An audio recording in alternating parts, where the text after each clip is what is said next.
Não foi um acidente, foi um crime. No dia 25 de janeiro de 2019, ao meio-dia e 28 minutos de uma sexta-feira, a barragem 1 do Complexo de Minas Córrego do Feijão, localizada no município de Brumadinho, Minas Gerais, se rompe completamente, despejando 12 milhões de metros cúbicos de uma onda tóxica de rejeitos. 270 mortos, 3 desaparecidos e mais de 1 milhão de pessoas afetadas. Uma tragédia que destruiu vidas, cidades e o meio ambiente. Mas por qual motivo até hoje esse crime permanece sem julgamento? E por que a Vale, empresa responsável pela barragem, permanece impune? É sobre isso que nós falaremos no vídeo de hoje.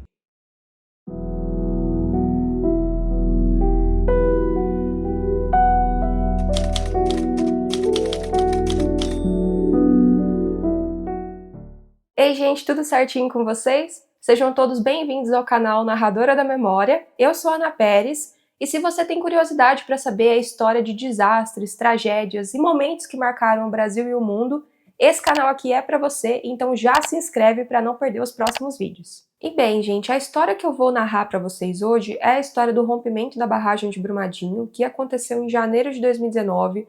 Foi o maior desastre envolvendo a mineração na história do Brasil, um dos maiores no mundo no século XXI, e realmente foi uma tragédia que demonstrou, escancarou para a gente todo o poder de destruição envolvendo a mineração no nosso país. A mina do Córrego do Feijão, que era onde ficava localizada essa barragem, ela está no município de Brumadinho, que é muito próximo da capital do estado de Minas Gerais, Belo Horizonte, é menos de 50 quilômetros, e quando essa tragédia aconteceu, o Brasil inteiro se chocou, teve muita movimentação para resgatar as vítimas, para tentar ajudar a cidade.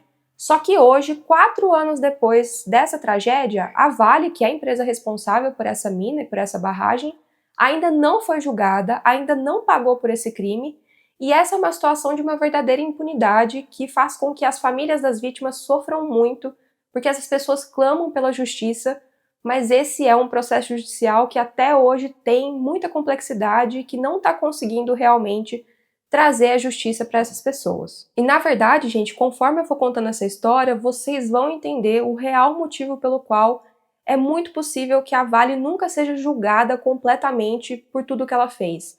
A possibilidade da Vale pagar de fato por esse crime é muito pequena e isso envolve toda uma capacidade, um poder que a Vale tem sobre as instituições em Minas Gerais e no Brasil. E esse é um fato bastante estarrecedor, gera muita revolta. Mas então vamos lá para eu narrar essa história e para vocês compreenderem melhor esse caso. Então, gente, a Vale hoje ela é a maior empresa do Brasil em valor de mercado. Ela é uma empresa muito importante no ramo da siderurgia e da mineração. Ela é especialista na exploração do minério de ferro e do níquel. Mas o que acontece é que a Vale ela também tem muita influência na bolsa de valores, sendo uma empresa multinacional com influência na área de logística e também na área de energia. Então, basicamente, a Vale é uma empresa extremamente lucrativa na Bolsa de Valores. Só que acontece que muitas pessoas não sabem, mas nem sempre a Vale foi uma empresa privada multinacional. Na verdade, a Vale surge no momento em que estava tendo um esforço de nacionalizar a produção de minério aqui no Brasil, que foi justamente durante o governo de Getúlio Vargas.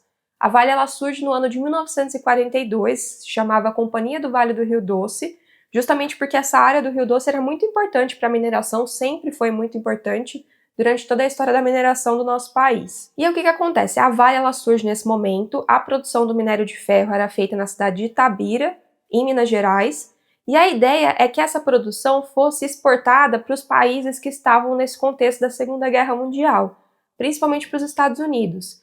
Então é nesse momento que a Vale surge para tentar realmente nacionalizar essa produção e essa mineração no nosso país. O tempo foi passando, a Vale aos pouquinhos foi crescendo mais, até que chegando na década de 60, a Vale expandiu demais o mercado dela, ela se modernizou muito e foi conquistando mais mercados internacionais. Tanto que quando a gente chega no ano de 1976, a Vale era a principal exportadora de minério de ferro de todo o mundo. Então a Vale estava se consolidando como uma empresa muito importante para o nosso país, mas também no cenário mundial. Quando a gente chega na década de 90, a Vale era considerada uma joia estatal. Era a principal empresa estatal do país, isso porque a Vale tinha uma influência muito grande, ela era a terceira maior empresa de mineração do mundo, ela estava em mais de 140 países ao redor do mundo, mas também porque, para o mercado interno, a Vale era muito importante, ela produzia para toda a sociedade brasileira, para todo o mercado interno. Então, realmente, era uma empresa muito importante para o nosso país. Só que no final da década de 90, no governo do Fernando Henrique Cardoso, teve um plano de privatizações de empresas estatais que acabou atingindo a Vale. A Vale foi privatizada em 1997, outra empresa na época que também foi privatizada foi a Telebrás, né? E esse processo de privatizações, ele gerou muita polêmica e foi muito criticado na época, porque muitas pessoas questionavam se esse processo ia ser benéfico ou não para o país, se ia gerar lucros ou não. Esse tópico sobre a privatização da Vale eu vou retomar com vocês mais para frente no vídeo, quando a gente for pensar quais teriam sido os motivos para esses desastres envolvendo a mineração na Vale em um longo prazo. Mas o importante agora é a gente entender que, a partir do momento que a Vale é privatizada, ela entra novamente em um processo de expansão. E aí ela começa a adquirir novas empresas, novas companhias e novos espaços, e o que acontece é que, na verdade, a Vale praticamente dobra a produção anual de minério. Foi justamente nesse momento, inclusive, que a Vale adquire a mina do Córrego do Feijão de Brumadinho, foi no ano de 2001.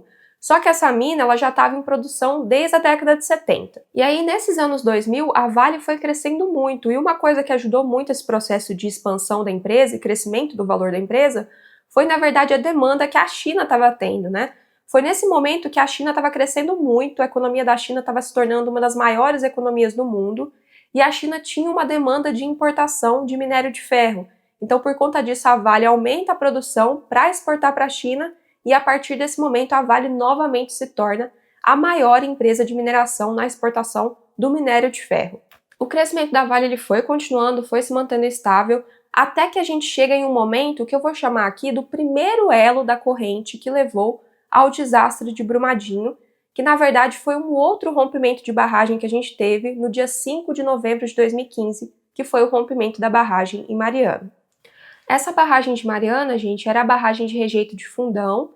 Ela era da empresa Samarco, que funcionava num consórcio com a Vale. E no momento que essa barragem rompe, foram 34 milhões de metros cúbicos de uma lama tóxica de rejeitos que foi liberada ali naquele espaço. Essa lama, gente, ela tinha elementos metálicos. E o que acontece é que esses elementos metálicos, eles são muito tóxicos. Quando eles entram em contato com a terra, com o solo, com a água, eles contaminam aqueles espaços de maneiras irreversíveis. E o que aconteceu é que esse rompimento acabou atingindo o Rio Doce e contaminou todo o Rio Doce e levou esses rejeitos até o litoral do Espírito Santo. Gente, foi assim, até hoje é considerado o maior desastre de rompimento de barragem quando a gente leva em consideração a quantidade de rejeito que foi derramado e essa área toda que foi atingida. Foram 34 municípios atingidos e 19 vítimas, 19 pessoas que morreram por conta do rompimento dessa barragem em Mariana. E é óbvio, gente, que essa tragédia afetou toda a sociedade, destruiu o meio ambiente da região, foi realmente algo terrível. E a verdade é que naquele momento era para tudo ter parado, era para todas as atividades da Vale terem parado, era para o poder público ter repensado completamente a mineração no Brasil mesmo, porque aquilo ali, gente, estava demonstrando para a gente a capacidade de destruição que um rompimento de barragem tem. A gente teve de cara ali uma demonstração de tudo que podia acontecer, que, como eu falei para vocês, são danos irreversíveis, irreparáveis ao ecossistema, são vidas que são perdidas. Então era para tudo ter sido parado. Só que a verdade é que isso não aconteceu.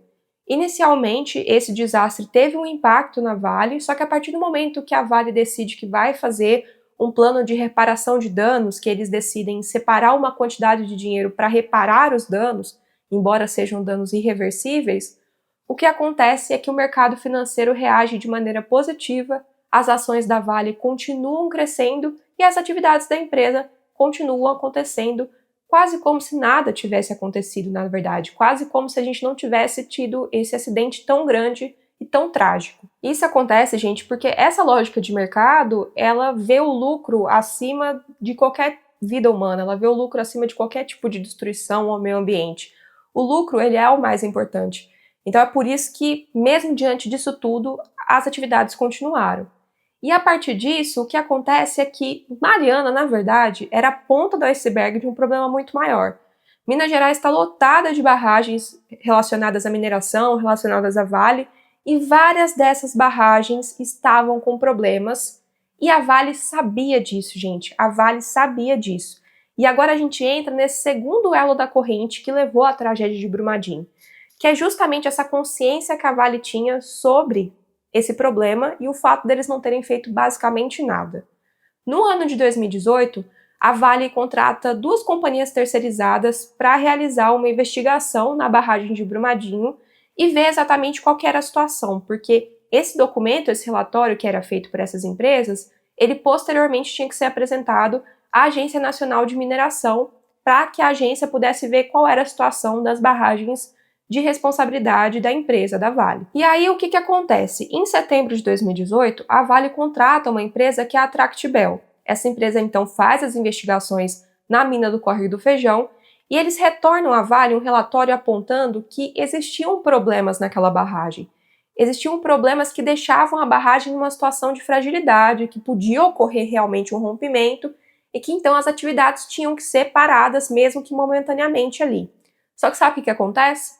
A Vale vai lá, demite essa companhia e contrata outra companhia terceirizada para poder fazer um relatório, que nesse momento foi a Tuvisud. A Tuvisud então é contratada e, curiosamente, o relatório que eles apresentam não tem nada falando que a barragem tinha problemas.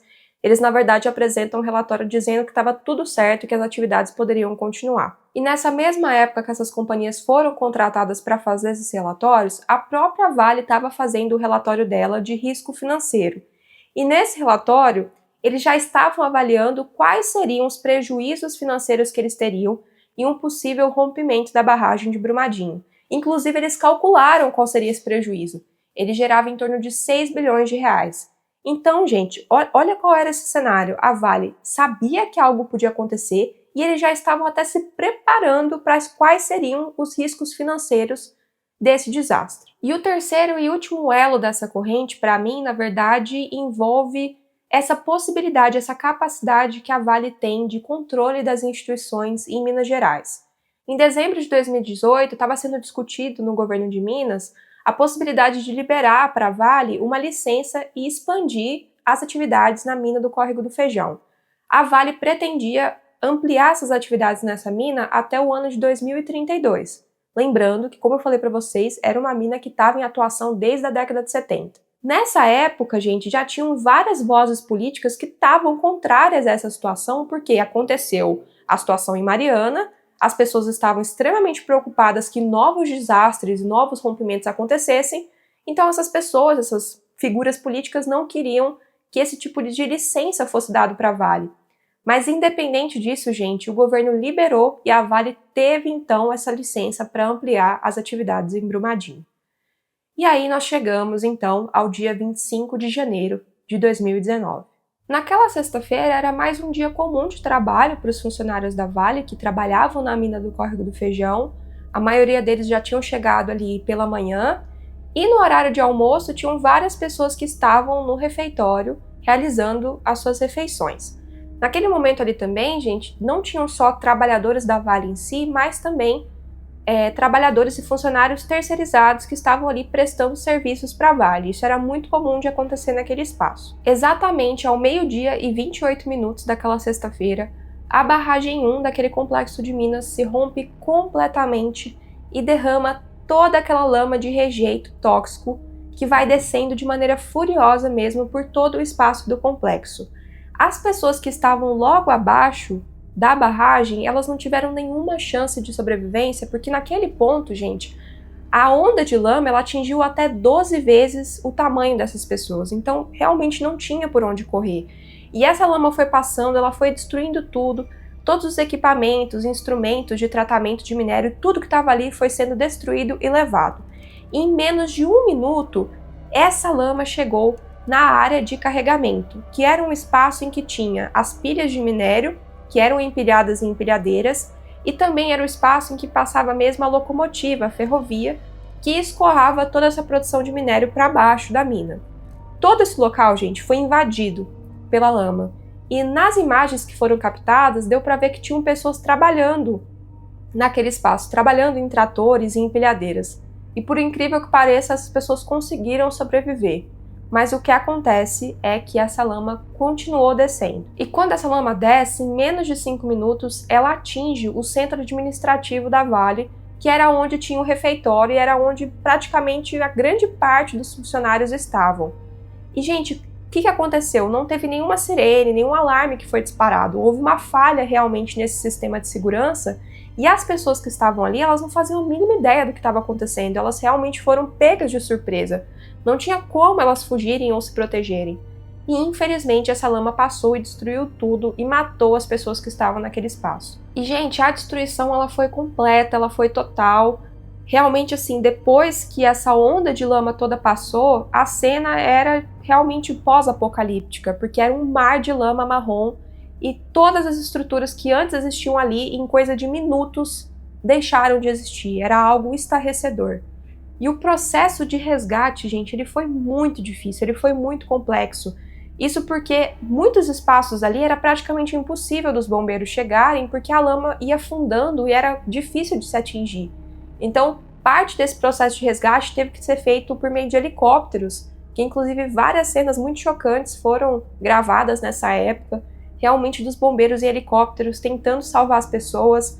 Foi algo muito difícil, esses profissionais tiveram que ter uma imensa capacidade psicológica e física para realizar esse processo de resgate. E mesmo com todo o esforço dos bombeiros, do resgate, gente, não tinha o que fazer.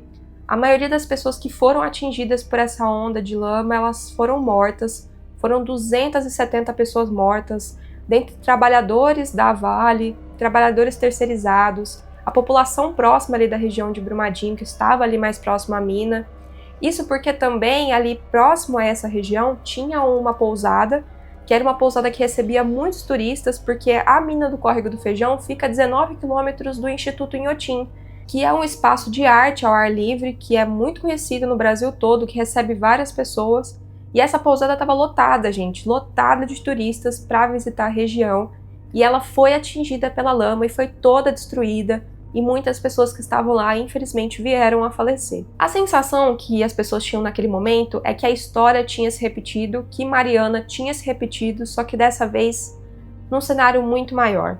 Não só na quantidade de pessoas que foram mortas, mas também na destruição. Foram 18 municípios atingidos.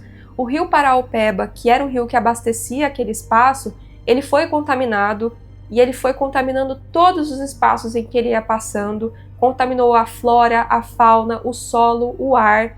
Ficou comprovado depois que até mesmo comunidades tradicionais de indígenas, quilombolas e pescadores foram diretamente afetadas porque aquelas pessoas dependiam do ecossistema e do meio ambiente da região e estava tudo destruído. Fora também todos os danos do patrimônio material e imaterial. Gente, como eu falei, são danos irreparáveis, irreversíveis. E isso é chocante porque em questão de minutos, por conta dessa estrutura, por conta desse lucro sem nenhum limite, dessa ganância, tudo virou pó, tudo virou lama. As amostras que foram retiradas depois da lama que existiu naquele espaço demonstraram que tinham altas dosagens de chumbo, de mercúrio, de ferro, de manganês, todos esses materiais metálicos que deixaram tudo muito contaminado. E por conta disso, a cidade toda de Brumadinho foi afetada diretamente porque, basicamente, a arrecadação da cidade foi cortada do nada. Aqueles postos de emprego que existiam ali deixaram de existir, a cidade começou a ter muito prejuízo e muitas coisas para fazer, a população inteira precisava de ajuda.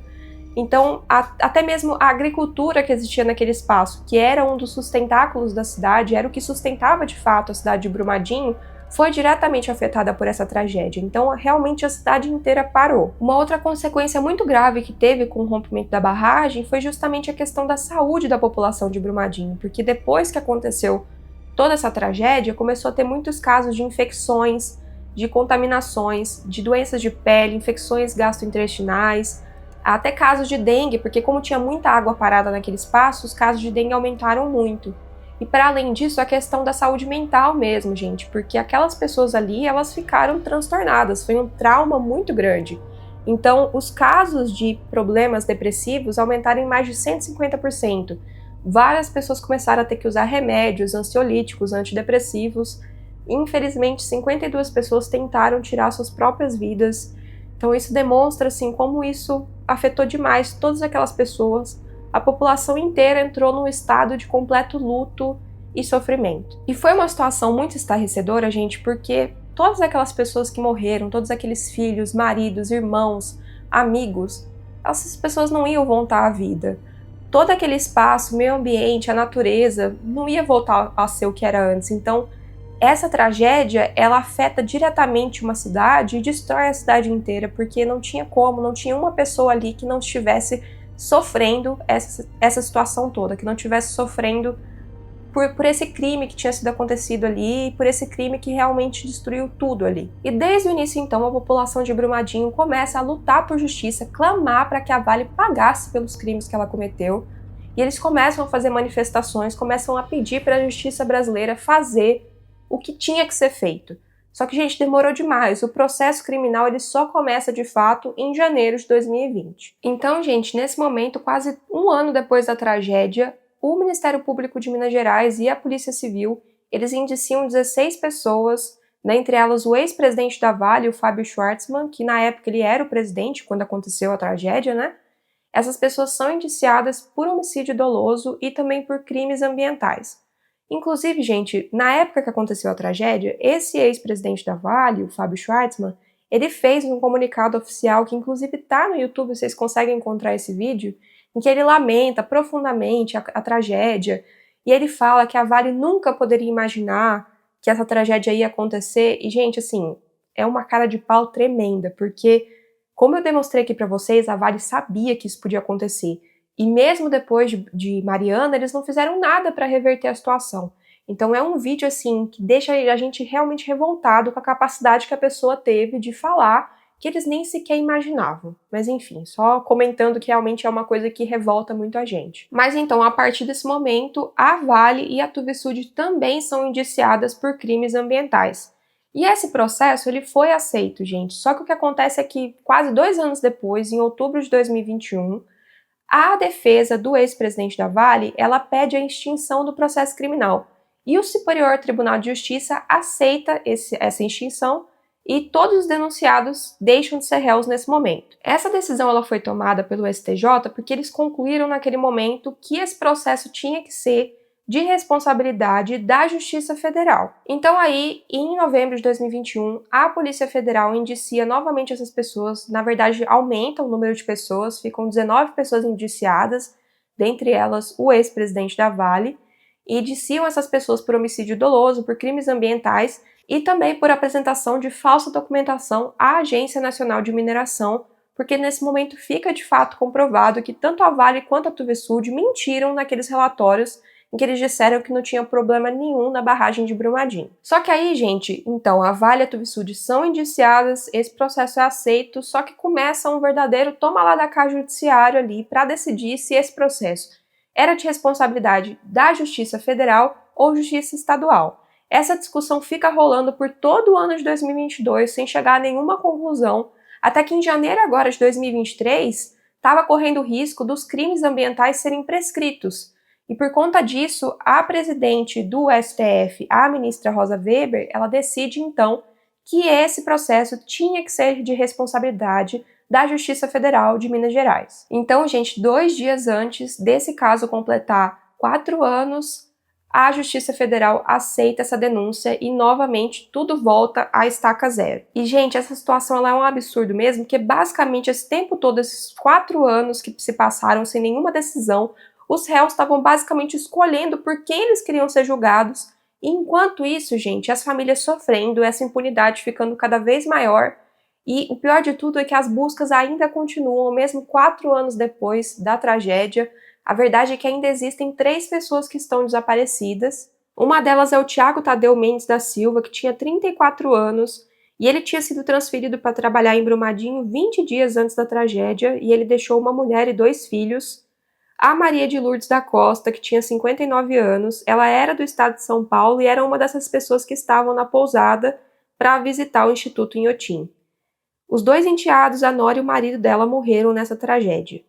E a Natália de Oliveira Porto Araújo, de 25 anos, que era estagiária da Vale e infelizmente deixou 2 filhos e o marido. E, gente, todas essas vítimas, todas essas pessoas, elas não podem ser esquecidas.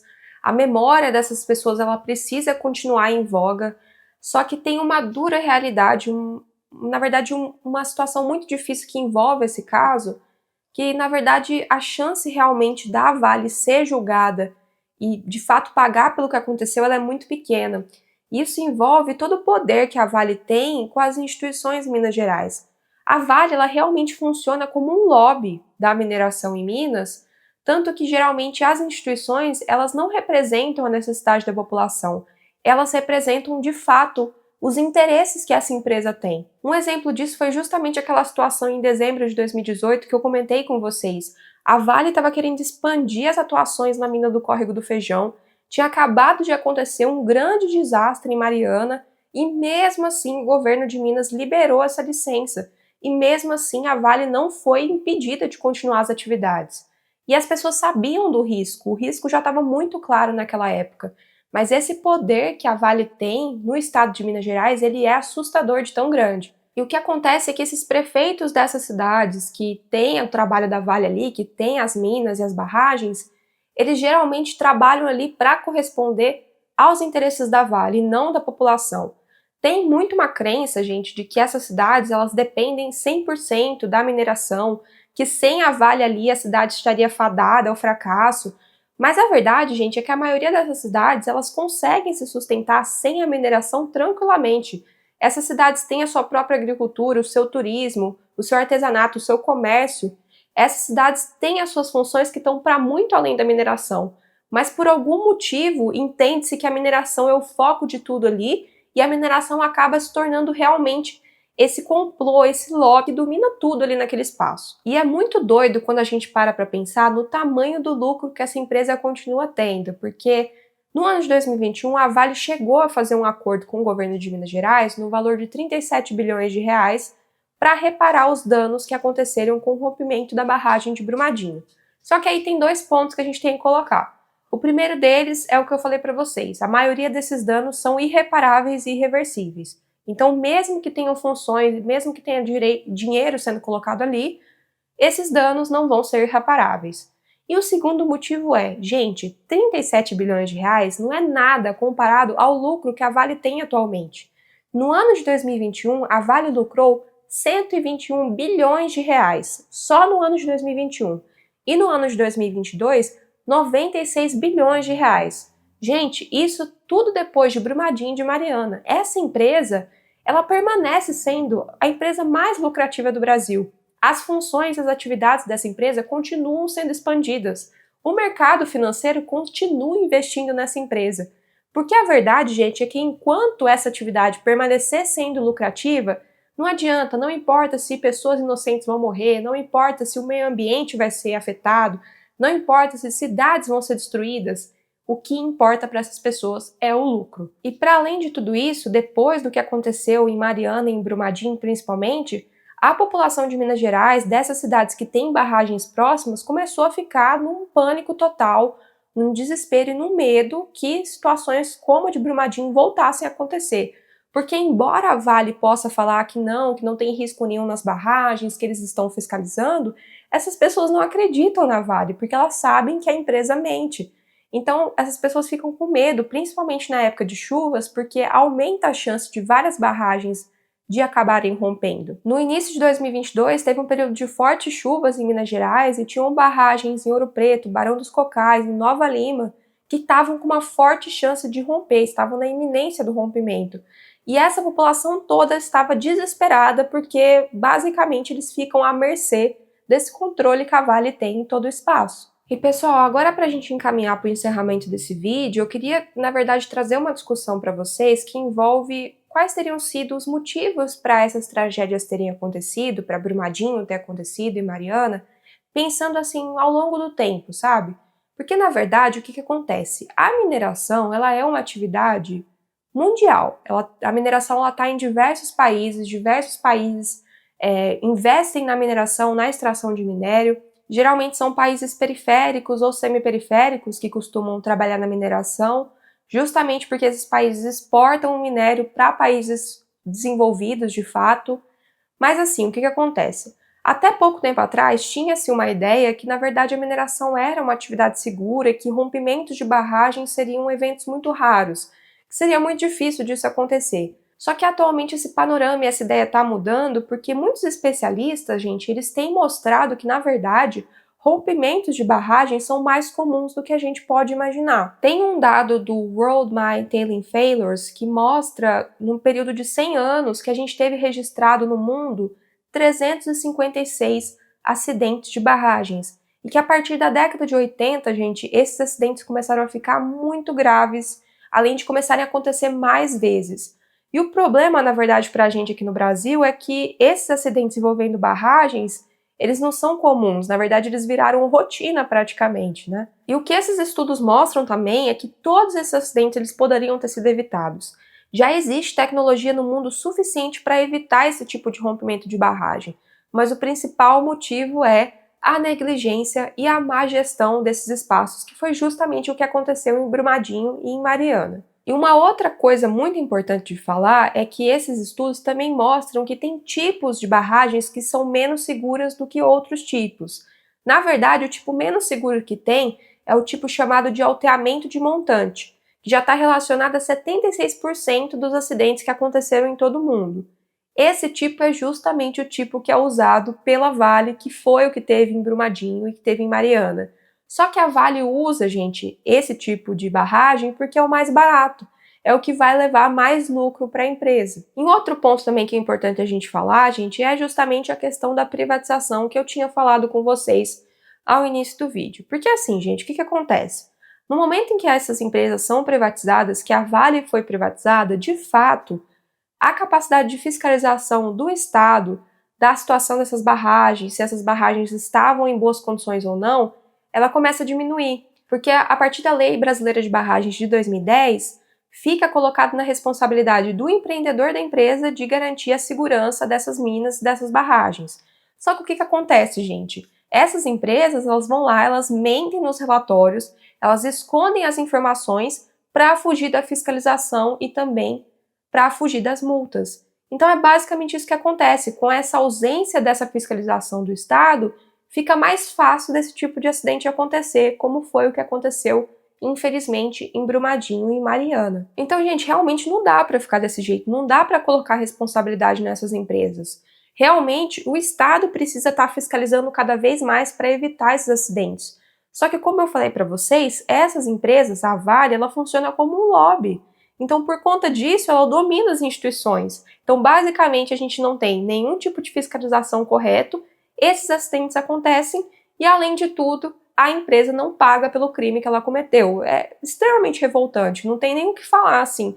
A gente fica numa situação de sem saber o que é possível ser feito. Mas realmente, assim, talvez se exista uma pressão popular maior, se exista um acompanhamento maior desses processos, se existe de fato uma força maior para as vítimas que sofreram tudo isso que aconteceu, o que a gente pode esperar é que realmente o judiciário consiga seguir com o processo, pelo menos agora, e que tenha um retorno minimamente positivo para essas vítimas, porque, gente, são 4 anos disso, 4 anos de uma impunidade muito grande, e essas pessoas precisam, pelo menos, ter a possibilidade de botar um ponto final nessa história, porque é algo muito triste e muito difícil, né? Enfim, gente, essa foi a história do rompimento da barragem de Brumadinho. É uma história muito complicada, demonstra muito pra gente, né, essa dificuldade que o judiciário brasileiro tem de realmente funcionar nesses casos. Lembra muito, gente, o caso da queda do pavilhão da Gameleira, que tem vídeo aqui no canal, vou colocar um card para vocês assistirem, que também é um processo criminal gigantesco, 50 anos da história, que até hoje as pessoas não tiveram justiça pelo que aconteceu. Então, realmente, esses casos se assemelham muito nesse aspecto, né? E é muito triste porque, assim, Brumadinho, gente, vai ficar marcada para sempre pelo que aconteceu. Hoje, logo que você chega na cidade, já tem um monumento muito grande pelas vítimas, né, que morreram nessa tragédia. E a cidade está deixando claro que eles nunca vão esquecer o que aconteceu, que eles realmente nunca vão esquecer, eles sempre vão falar sobre isso. E a gente também não pode deixar esses casos caírem no esquecimento, porque são situações que não podem voltar a acontecer. É um absurdo pensar que em um país tão grande como o nosso, situações como essas acabam se tornando rotineiras, né? Eu quero pedir para que vocês comentem aqui o que vocês acham desse caso, qual a opinião de vocês sobre essa tragédia que aconteceu. Se vocês moram em Minas Gerais ou moram na região de Brumadinho, deixem aqui seus relatos. para falar um pouco de como está sendo a situação para a população atualmente. Se vocês gostaram desse vídeo, não esquecem de deixar o like, de se inscreverem aqui no canal Narradora da Memória. A gente vai ter vários vídeos novos todas as semanas. Se vocês tiverem, inclusive, sugestões de casos para eu trazer aqui, comentem também, tá bom? Para que eu possa produzir mais conteúdos para vocês. Ativem o sininho das notificações para receberem os próximos vídeos e me sigam nas minhas redes sociais que estão aparecendo aqui na tela para que vocês também possam me acompanhar por lá, tá bom? E é isso, minha gente. Obrigada por terem me acompanhado até aqui e eu vejo vocês no próximo vídeo. Até lá!